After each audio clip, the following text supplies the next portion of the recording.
Samantala, kaugnay pa rin sa pagpanaw ng Santo Papa, kinumpirma ng Vatican na stroke at irreversible heart failure ay kinamatay ni Pope Francis. Ang detalye sa Balitang Pambansa ni Bien Manalo.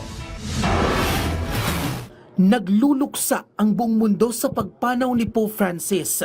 Pumanaw ang Santo Papa sa edad na 88 taong gulang sa kanyang tirahan sa Casa Santa Marta sa Vatican. Kinumpirma ng Vatican na stroke at irreversible heart failure ang ikinasawi ni Pope Francis.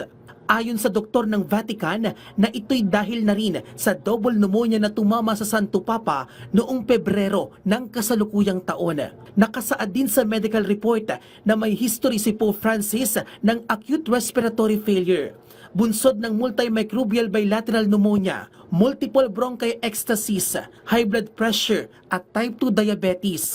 Nakoma rin siya bago bawian ng buhay. Noong Pebrero ng kasalukuyang taon, mahigit isang buwan sa ospital si Pope Francis dahil sa sakit na bronchitis na humantong sa double pneumonia. Ang double pneumonia ay lung infection na nakaaapekto sa parehong baga.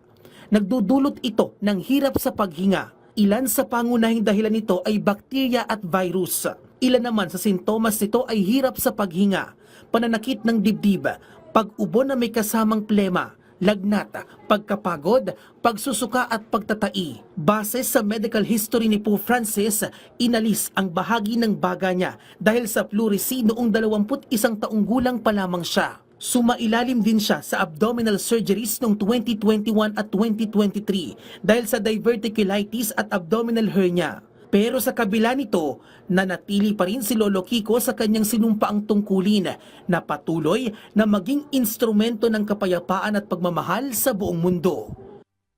Mula sa PTV Manila, Bien Manalo, Balitang Pambansa.